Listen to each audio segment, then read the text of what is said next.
Let me see where I want to keep this. I mean, I'm talking permanently. Okay.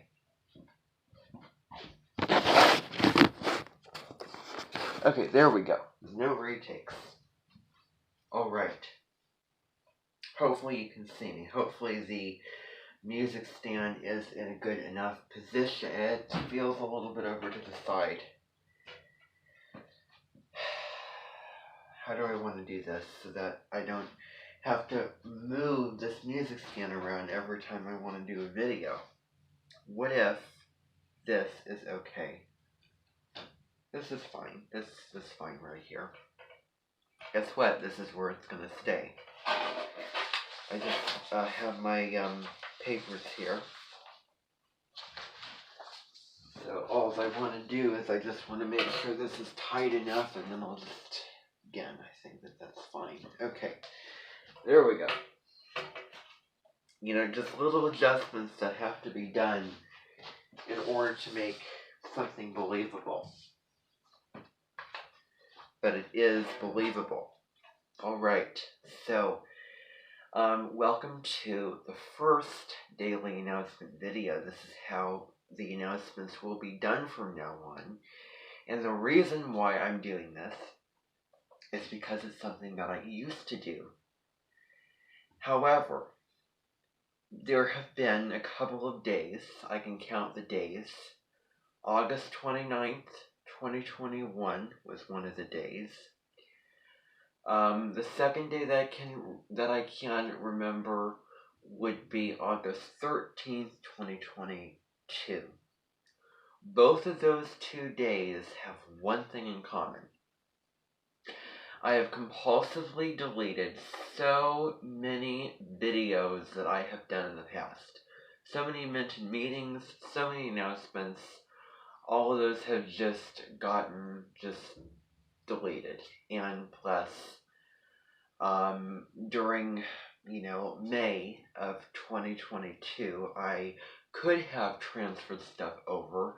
However, I didn't feel good about my computer at the time, and I also had COVID, so let's just have that as a long-running excuse. What a fun Mercury retrograde that was. Not.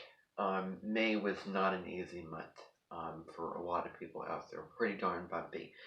And so I feel the regret from deleting so many videos. I really do. But I also know, and I've said this a million times, and it's super cliche, that I have no power over what has been in the past. I cannot change the past. I cannot go back.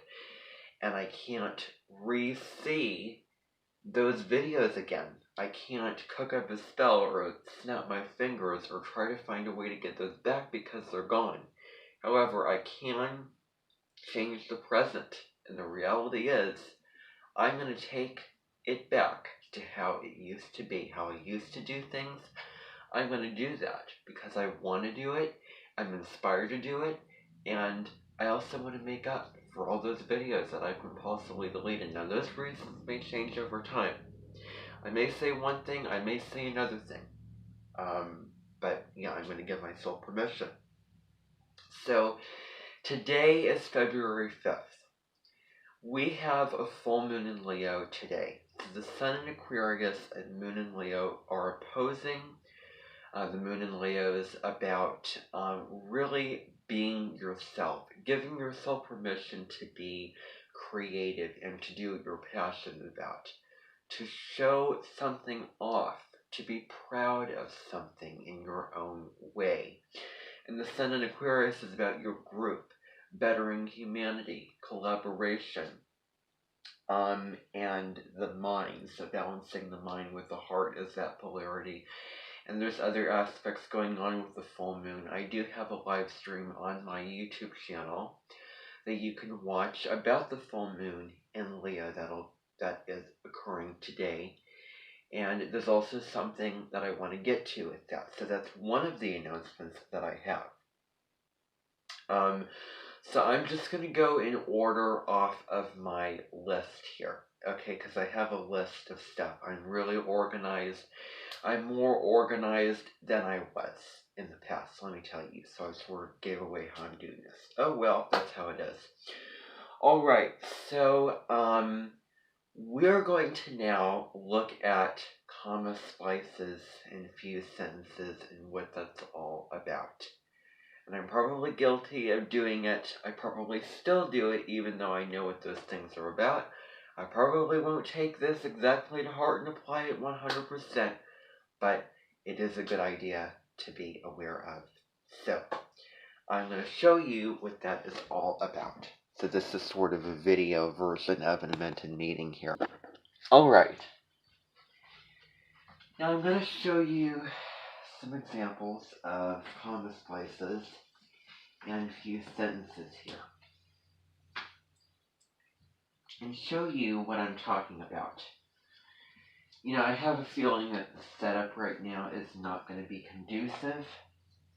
I mean, it's both ends. Like, I like moving things around, but then again, I just kind of like a setup to be in place. So excuse me if I'm a little bit natural and authentic here when I try to figure out what I want to do here. This is not manageable because it's right next to the door. So if I'm going to do this, there has to be a setup that I can sort of stick to make this work. That's probably, let's see, what do I want to do here? Let's actually scooch this over here. This is sort of a cheaper way of doing this so you can see. That you can get, I hope that you can see that. I really do. Whoa, whoa, whoa, whoa, whoa, whoa. Can you see that now? Hopefully. You know, actually, let me get the light on here so you can see what. Oh, this thing, I like perfection. But I'm embracing just what's natural. Okay, so can you see that? Can you see that what I'm looking at here? So I'm looking at the board, so hopefully you can see what I'm looking at here. So I'm going to show you an example or two of what I'm talking about. So, comma splices and fused sentences. An example of comma splice, as it says in this book that I'm using, it's a composition book. It is what I'm using for my class with Jessup, and there's just a section in here about comma splices. And so an example is we have, it says, he dropped the bucket, the paint spilled on his feet. So, the example would look something like this, if I'm getting it right. He dropped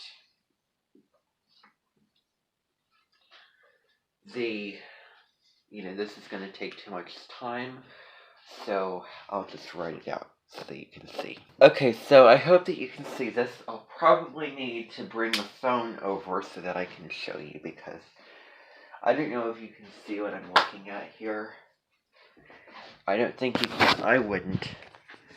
So, look here. Hope that you're seeing what I'm seeing. The sentence. He dropped the bucket, comma, the paint spilled on his feet. Now, I may not have the nicest handwriting in the world, but the point being is that there's two sentences kind of put into one sentence.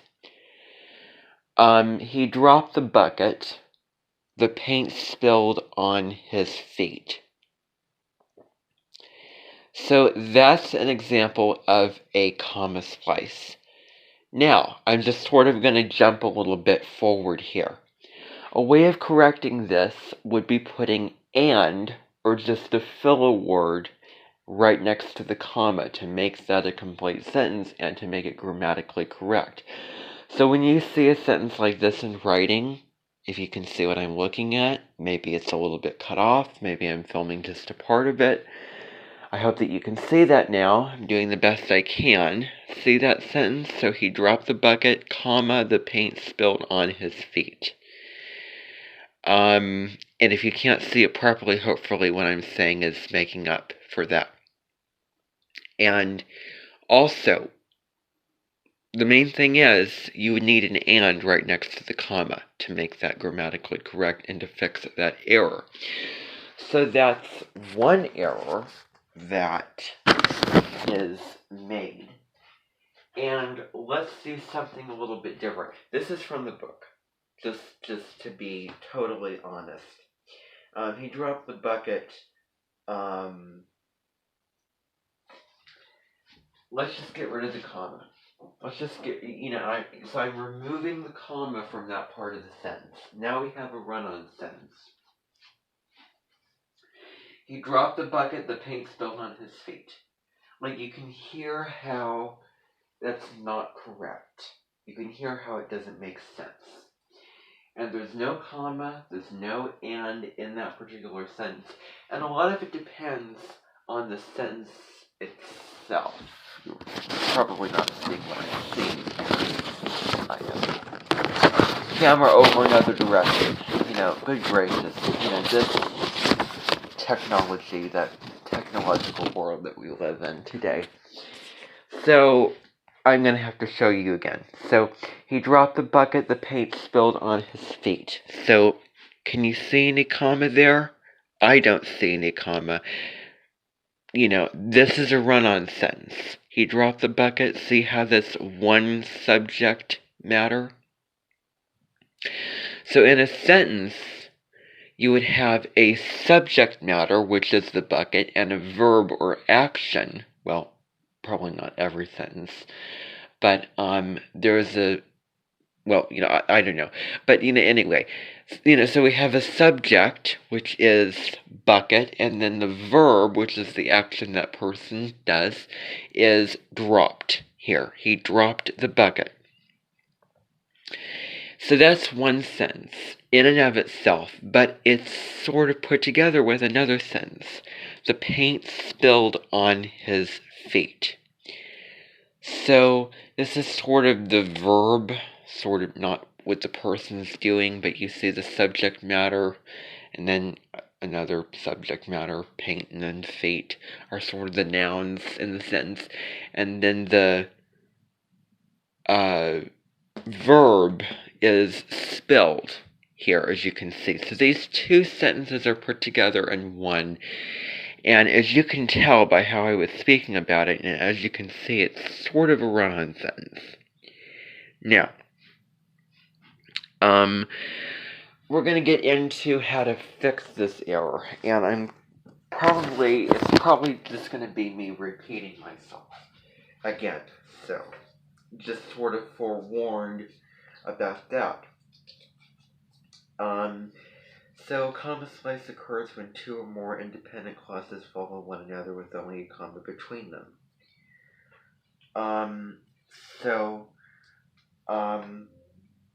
These two, he dropped the bucket and the paint spilled on his feet, those would be examples of independent clauses. You're not even seeing the board. So, I hope that you saw that and took that information in. So, we have two clauses that are independent. And then we have a comma. We're going back now to the comma splice. So we have a comma right after the bucket. I chose a blue marker this time. No and, no nothing. And we have one clause. We have one. So this would be an example of a clause with a subject and then a verb. This would be an example of a clause. So this is clause 1, he dropped the bucket. Clause 2 would be the paint spilled on his feet. So we have the subject matters, or subject matters, two of them, and then the verb, spilled. So those are the two clauses that we're talking about.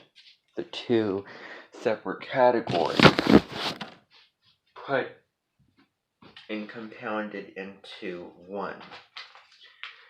And then we already looked at a few sentences, and technically that occurs when two or more independent clauses follow one another with no punctuation in between. Again, that kind of like the run-on sentence. Now it talks about editing this issue, so let's not just end the story without finishing it. So editing comma splices via sentences. So there are several ways to do this. So when it comes to editing a comma splice, I mean, there's several ways as long as it's grammatically correct. You see, we have. I'm gonna have to do something here. I mean, it's kind of ridiculous why I should have to show you. Have to bring the phone over every time I want to show something at the board. So I'll make a mental note that maybe I'll have to consider something or do something different. But one of the ways we could fix this is we could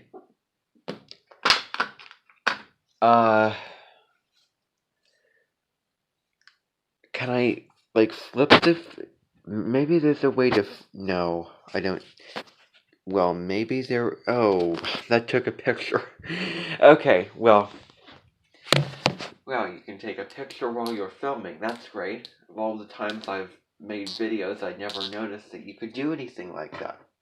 That's super neat. So you see, actually, there is a period there. What do you know? So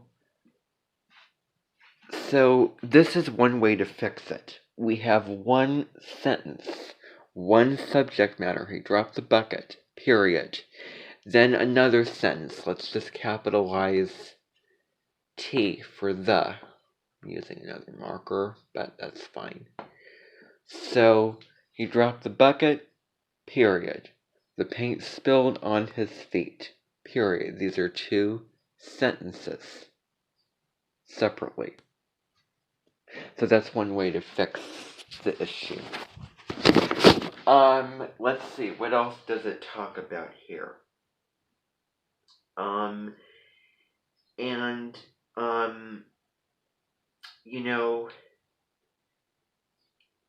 It says, as an example, the two intentional comma slices. Okay, well, that's good to know. The school board debated an issue for 3 days, but they were unable to reach an argument. So fixing a comma splice basically be like putting an and or but next to the comma, or anything that would make sense to, grammatically correct, depends upon the nature of the sentence. So if we have a sentence, like it says here, the school board debated the issue for 3 days, that's a positive. But we're talking about the reverse of a positive, which is a negative. But they were unable to reach an agreement. The same can happen in a sentence when we have a negative to start the sentence, comma, but this was what was positive about it. This is something else that's positive. So it just depends on the sentence, but and or but, two common words after that comma.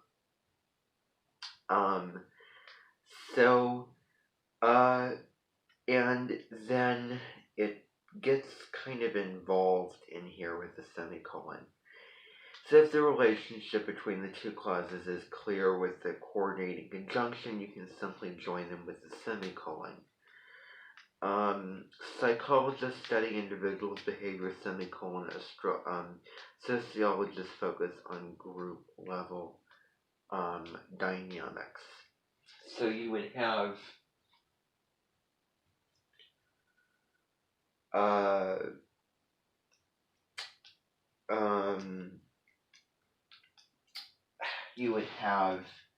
if I'm getting this correct, so he dropped the bucket. After the bucket, I'm putting a semicolon.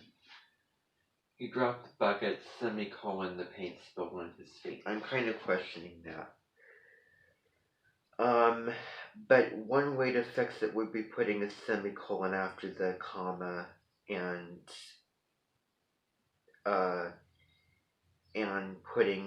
then you would put therefore some type of word and then fill in that sentence.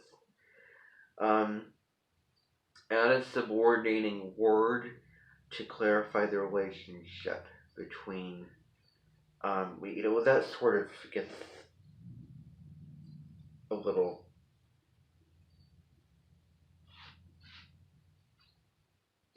maybe it would make sense with the sentence that you're not seeing right now, but I'm looking at on the board, to say, sort of questioning this, because, putting the word because he dropped the bucket, the paint spilled on his feet. So that's sort of to explain the subordinating word for that sentence. So it clarifies the relationship between the two clauses. It just makes sense in that way. And then authors will occasionally put in intentional comma splices. Like it said, like the phrase "watery in June, corn be heavy soon," which is a quote from someone speaking, and that's a little bit different than writing. But that's an intentional comma splice, because there's no and, or there's no word or nothing to make sense of that right next to the comma, with the two parts of the sentences sort of put together, So if you have, am I going to have to explain this again? So an intentional, something that authors would write, and this is in The Lottery. If you've ever read the short story of The Lottery, then you probably are aware of this. This is just an example.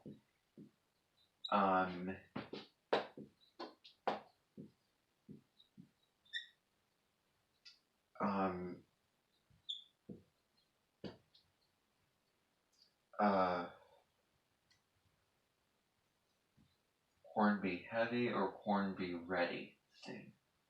Soon. I'll just put heavy. That's a strange sentence, it really is. But the point in all of that is, this would be another example.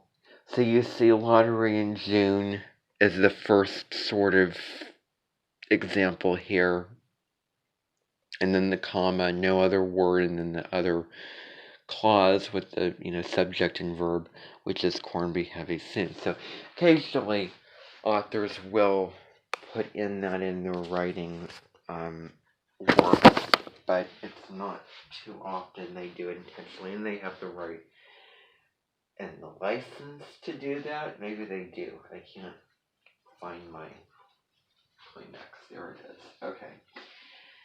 So that is just a little mini lesson on clauses, and on comma places. So it talks about Marian Hayes for pen and leisure and academic writing. Talks about academic writing because the book is geared for college writing. It would be seen as a mistake, but not to get too into that, because that doesn't apply to you. Writers sometimes use only a comma between clauses that are very brief or closely parallel in structure. Lottery in June, corn be heavy soon. Those two clauses are really similar to each other in length anyway. So that's another thing to add. They're very brief. They're not long. Too long. Both of them are equally short in terms of structure. So, is it a proverb? It is a proverb. The Lottery in June, corn be heavy or ready soon, is a proverb. Is what it would be called. So that's a little sort of break from other stuff. I did sort of plan to do this in this video, and so I did it. So, we're checking that off the list. Now, the next thing I want to get to is I've done all that. There is going to be an Aquarius Clubus meeting. This will be meeting tomorrow, February 6th at 1:30 p.m. Mark your calendars. It will be in this room, and in that meeting we'll be discussing, and I'll be going through the section on Aquarius as a child and that particular content of Aquarius children, how they need to be nurtured, and how they are in nature, and there'll be sort of a writing about sort of an Aquarius, an experience in your childhood that sort of, followed under the content that we read about Aquarius as a child, and how you can relate that to your own childhood and your experience. So there'll be that writing, and I'll explain what that's all about tomorrow for those who want to attend that meeting. Again, I keep saying this over and over again. If you want to be in the meetings, then you do not have to come to every meeting. But if you're coming, I highly recommend that you read the section beforehand and that you see the emails. Check your email, because I will send an email about what will be going on for that particular meeting. And it's a club, sort of club, but then it's a class too. So it's sort of a blend between those. Past videos is another thing. I am uploading past, I have past astrology videos that I'm putting in a playlist, so you can go check that out. And I am currently working on uploading past archive videos from 2020 and the years previous of mentioned meetings and videos of me.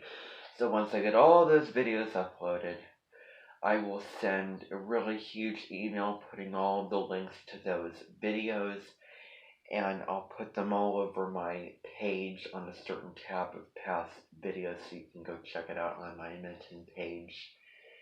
And yeah, they'll all be available for you to watch and reflect on, and get to see again. So that's going on. All right.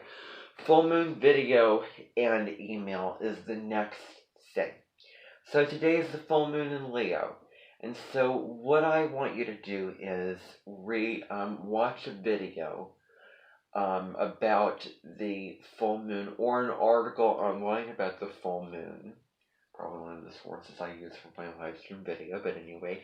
And then when you're done, I do want you to email me the video. So, so send me the link. Tell me what you liked about it, what you thought of the video or article, and then something new, or what you remember from it, what you learned from it. And so that's basically what it's asking. So, what do you remember, and what have you learned from that article or video? So those are the questions. I have those instructions laid out on my page for you to watch under. I just have a little tab, Full Moon Leo, and it's basically just I put the link to the live stream and then the email assignment, down below those instructions. You'll find it there on my page. Now, also on the email about the full moon in Leo video, you also need to do what was the video called? Who was the creator, or or the channel that made the video? Put a link to the video. And what was something that what did you like about it? What do you think of the video? How do you feel about it? What are the things that you remember from that video? And also, how is it unique to other videos? What does that person do that's unique to, say if I were to watch another astrology video? Not only that, and also, talking about The Red Fern Grows, which is a book that I'm trying to finish reading right now, because I'm going through and finishing reading the books that I need to finish reading by sitting down at a desk. reading the PDF of the book out loud, recording a video while doing it, and then uploading those videos to my accounts on YouTube. And not only that, but what'll happen is I've ordered copies actually, a couple of days ago for Where the Red Fern Grows, and they should be here tomorrow, maybe. And so what I want you to do is read the first 2 chapters by February 10th at 11:59 p.m. Because what'll happen is you will just write a little there'll be questions about the chapters that you'll answer, and you'll summarize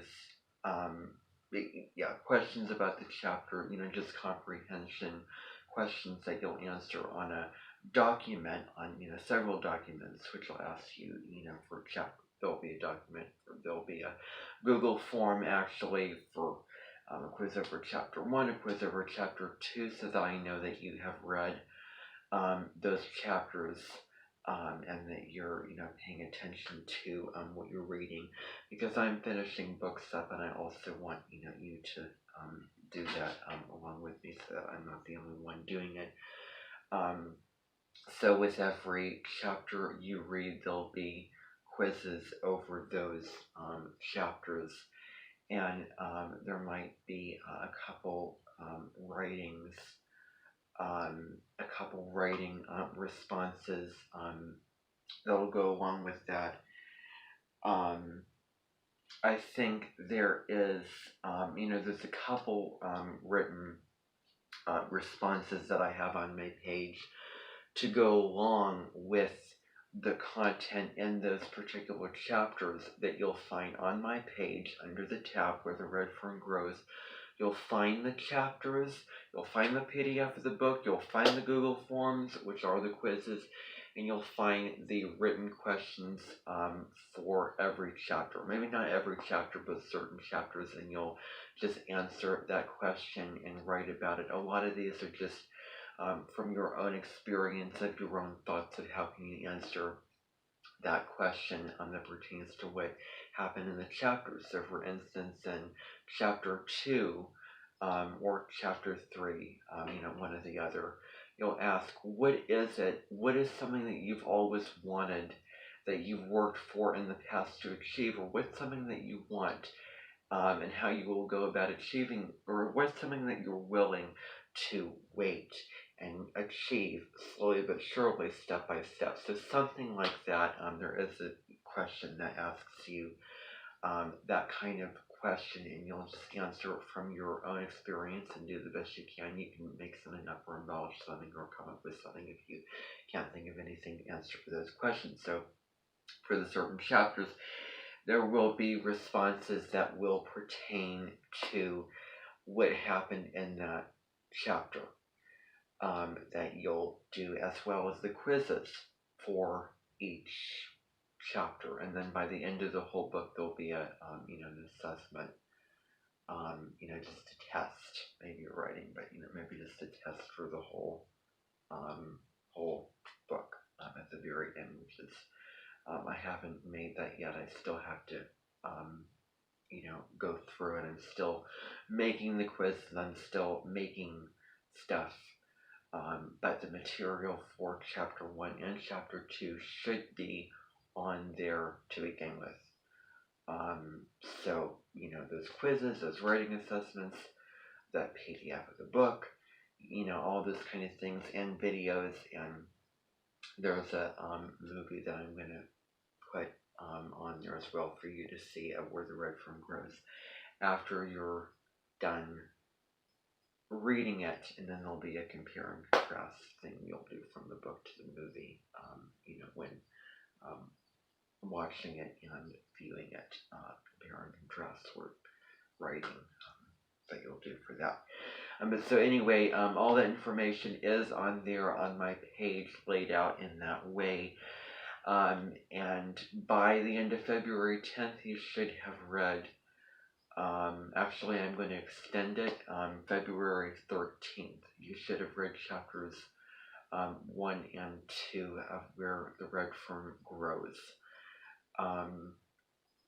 And so that is what you need to do by the end of that day, February 13th, 11:59 p.m.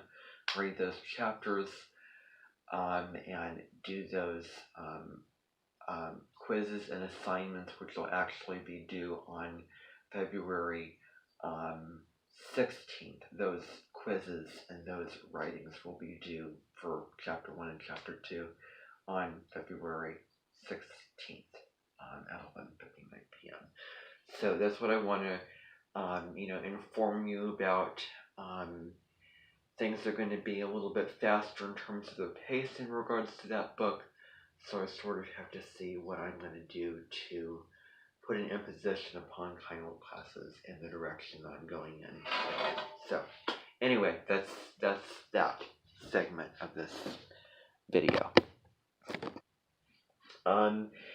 Now, the next really big thing is a global hot button issue assignment. So what this is going to be, what this is going to entail is for Aquarius season, it'll be due the 28th. I would start getting working on that now, and I may extend that due date out. But what you'll do is you will take an issue going on in society today, and you'll go online and research it, maybe watch videos, but maybe read articles and go to the library and get a book about it.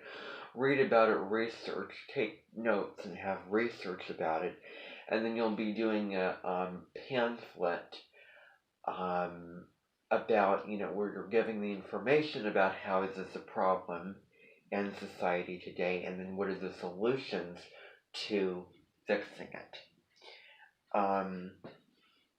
What are the solutions to fixing this issue? So, you'll have a document with, all of your research, and then you'll have, you'll need a works cited page with all your sources in MLA format. You can go to Purdue OWL, they have a site. You go to Research and Citation, go under Electronic Sources, and you'll find that information there, and just follow the instructions to cite those sources. You'll have a research document, and then you'll have another document, which is your online pamphlet that you'll fill in and put, type out. There'll be a section where you'll type out the problems of how this is an issue, and giving the information about it, some pictures and the solutions, and list them out, and potentially probably put images to those as well, and then you will turn it in. So that's basically what it is going to entail for Aquarius season, because Aquarius is about humanity and it's about the collective and what's going on in the world at large. So alright, so Nadia Shah arrival. I am going to do another little part to this video after I'm done getting through this, which is going to be a more fun type of part, but I don't want to include it in this. Nadia Shah arrival on February 11th. There'll be a presentation at 2 o'clock. She'll be going over the astrology of 2023 and the big and small transits, aspects, lunations that'll be happening this year in the theater, in the room over there. You can come at 2 o'clock. There'll be snacks and drinks for you to see. And it's really also open for the Mentons as well. And she has a whole presentation prepared, and she's going to be giving a speech about that. And I think it'll be really insightful, informative, and interesting for all of you. Reminder, I have a video on the weekly announcements that I did just the other day. I do want you to watch that because that has really important information for what is going on for every single day of this week, and I'll be reiterating that on the weekly announcements, including other stuff as well.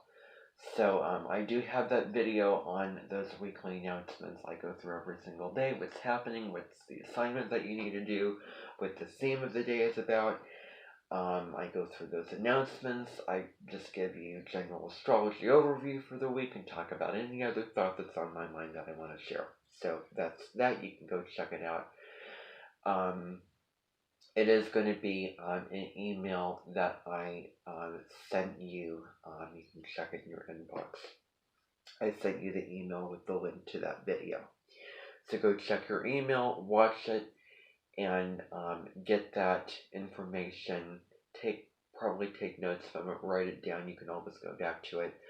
And every single day, maybe you can watch just a certain section of that video for that particular day, so that you know what's going on that particular day. Because when you watch it, and you forget it the whole entire week unless you take notes from the video, so that you can remember what's going on each and every single day. But preferably, I would go in and watch the video, and then every single day you're going to watch just a little section from that video pertaining to that day, so that you know what's happening and know what the assignment is and know what's going on that day and know what I planned. So that's that.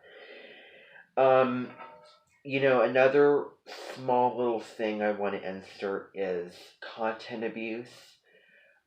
Make sure that when you watch videos, read articles, that you are being, mindful and aware of how much you're watching, and if you're binge watching those, and if you're compulsively and impulsively going through one video after another in an effort to achieve something, in an effort to get it done well, or in an effort to finish something, change your motives and just watch it because you just want to watch it, respectively.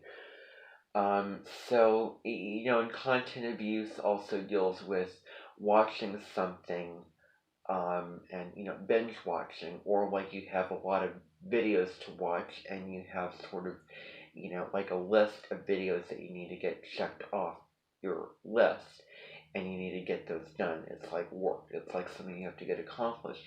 And then you're watching one video after another because you feel probably bombarded with that information, and you've seen the videos on the algorithms, and you feel like you need to get those videos watched.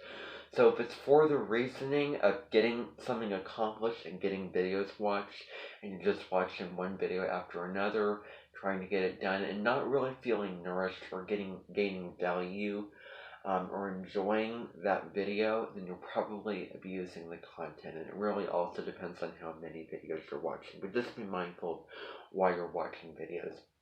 Watch a video because you want to and you're inspired to watch it, not because you want to get it done and checked off the list. For the most part, realistically. So, the other announcement, I sort of have to pare it down into the small little things for these videos. There is some truckers, what's going on with this whole deal is, in front of Labimbi Grocers in Minton, there are people that are lined up with trucks, and they are delivering textbooks, novels, biographies, and they are delivering those books because Labimbi Grocer is going to be putting on a book sale that will be on February. I would say sometime next. It's actually going to be she's going to postpone it until February 15th. So the middle of February, right after Valentine's Day on Tuesday of this month. Valentine's Day is on a Tuesday. She is going to be having a book sale where you can go there, and it's going to be all day long from about, I think, I don't know the times. She hasn't set that up yet. But what it'll basically be is it'll be a book sale that'll be, there'll be tables, there'll be books. You can go pay for the books, buy them. You can also bring your books and, sort of like a bring and buy. You bring your own stuff, and then you buy something from what's available there. It's sort of like a book garage sale, if you will, but it also operates like a bring and buy sale. Basically, you can go and buy books and buy whatever you're interested in, and she is doing that for charitable purposes, and she believes in knowledge and people getting, educated and reading books, and so many reasons. So that is going on in the 15th of February. Actually, it may be from the 15th to the 17th, so a 3-day sale, at Hermiton. And the final little announcement is that Labimbi Grunier is rearranging stuff, and she currently, Hermiton is going through a bit of a revamping and remodeling process. And she, certain materials are getting put back into Hermiton, innovated, things are getting changed around, and so she sort of sent a message and an email out to all of you for help. Like if you could come there and help and lend a hand and, get something accomplished for her and sort of, help for kind of, greater good. I think that there's a lot of value in that. Where you can go and you can help out, like set up chairs in this room or set up this table in this room. And so you'll go, and then there'll be people there to give you jobs and things to do. You'll do that, and then, you'll come back over, and then people will probably ask you to do this thing, or you can, leave whenever you want to. But I would recommend you come and you do get something off the ground. So, what'll happen, you'll go there, you'll get tasks that you are assigned to accomplish in various areas of Hermiton, and then you'll set those things up, and once you're done, you can go. So it's, just really for all of you to contribute and to help out. She really wants to help, and it would be good for all of you in that way. Okay, so these are your daily announcements. Bye for now, everybody. If I can stop. Pictures that you'll put in, and then you'll also